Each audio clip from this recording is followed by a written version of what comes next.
Hello everybody, welcome back to my channel. My name is Arij and today we're here for the second module of the How to Be Unique series here on YouTube. There's also extra content and activities and things on my Patreon. It's basically like if you just want to watch it as a series of YouTube videos, just stay on the YouTube, but if you want to experience it more as like a course and go through these themes and concepts with other people, including me, then join the Patreon and go access the extra stuff there. But anyway, welcome. Today I wanted to film on the shore. This is actually in our backyard. It's very cold though, so I might have to put on gloves soon. It feels really good to film outside, to be honest. Like, it feels like my brain has better access to my thoughts. Like, it feels like it's easier to retrieve concepts right now than it is when I'm filming inside. So that's interesting. So today we are filming on the shore line. Take that symbolically if you want. I'll probably unpack that myself later. But yeah, welcome. Today our topic is about creating at our own pace. And honestly, this topic is super important and it had to be the first module of like teaching concepts basically, because this is what I have been exploring myself over the past like 2 years very consciously. I recognized within myself that I felt like my creative pace had been hijacked and I was creating in a way that was super unsustainable for me and was leading me into experiencing like cycle after cycle after cycle of burnout because I was trying to keep up. Like, it always felt like I was being chased and I had to keep up with the work and I had to keep up with the creation pace, and it was like really stressful. And I think I noticed that like 2 years ago, and over the past 2 years, like, I guess I've been experimenting different paces and things like that and just kind of keeping an eye on it. But today I want to talk about it specifically.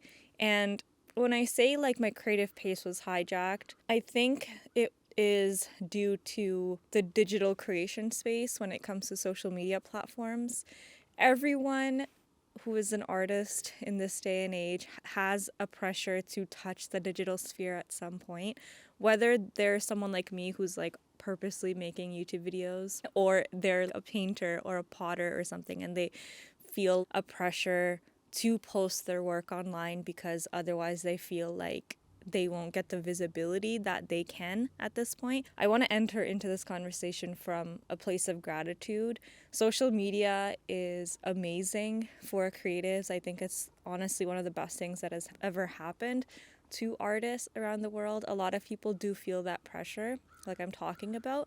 But at the same time, like, at what other point in history have artists been able to put their work in front of these large numbers in the ways that we are now? For example, if you posted something and you got 100 views. I know in like today's social media space, like 100 views doesn't seem like a lot of views, but when you actually zoom out and contemplate the fact that 100 people watched your video, if you actually like bring it down to reality and be like, 100 people tuned into this. Like, what? Picture 100 people. Like, that's a lot. In the past, in order to be seen by 100 people, you had to do an event or something. Like, you had to stand up on a stage or something with 100 people, or your work had to be in some sort of gallery or something in order to reach that much of an audience. And now it's just like an everyday occurrence, and we're perceiving it like, oh, it's like not even that much. So anyway, that's a side note. Always relevant though. Everything that comes up in this video, including side notes, they're all meant to be there, I feel. But where was I? Oh yeah. So because of the digital social media space, we're very grateful for it. Started off that conversation on that note. But at the same time, your creative pace can feel like it's hijacked. Like how you naturally want to create, that your natural ways of being, your natural pace of creating, it can feel like there's a pressure for you to override that natural pace with the pace of whatever social network that you're sharing on.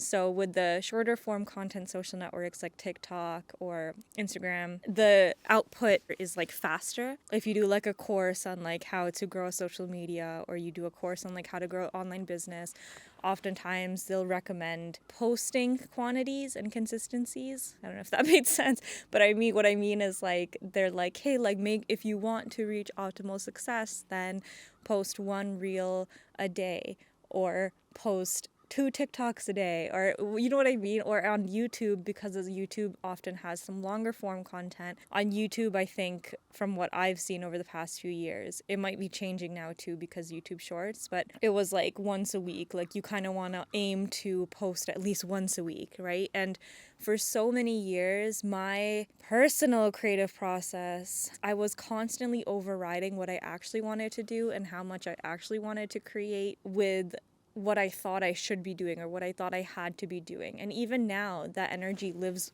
in me, where I can sometimes feel down on myself if I all of a sudden think about like, oh, I haven't posted a video in like this many days. Now I'll never be successful. You know, like there's almost like this idea that we can grasp onto where we feel like if we don't hit those posting schedules, that there's just no way for success to find us or visibility to find us on these platforms. And I've really been divorcing myself from that concept, mostly because like I'm sure there is truth in it. Like the more that you post, the more views that you can get and the more potential there is to grow faster. But at the same time, like if you can't sustain it, what's the point? Like if you truly are unable to sustain that pace and you end up doing what I did, which was, okay, you can like sustain that pace for like a month and then you burn out after a month. So you've like done a video a week every month for a month, but then at the end of the month, you're like burnt out and then you don't post for like 2 months, you know, and it's a more erratic, like the purpose of the posting schedule is to be consistent, right? But then if your body and your mind can't sustain that frequency of uploading or creating or outputting, and you end up going through cycles of like bursts and then like nothing and bursts and nothing, like you're not really accomplishing the consistency that you set out to achieve. You know what I mean? So from that thought path, I have come into this of like, what would happen if I just started creating at my own pace?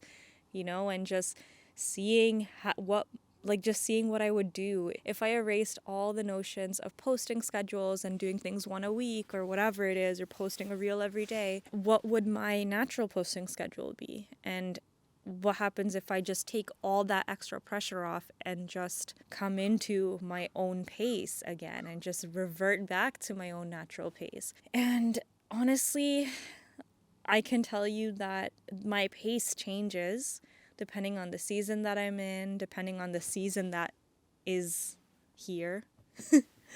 Allow yourself, if you can give yourself permission to create at the pace that your body wants to create, at the pace that your mind has the ability to create. Once you get through the self-judgment and you're no longer pressuring yourself, creation surprisingly becomes fun again. I've also noticed in my own self that the less pressure that I put on myself, the more that I end up creating, because there's like this feeling that I used to feel of like a tightness, like, oh, I have to go and film that video today. And that tightness made it so freaking hard to film that video.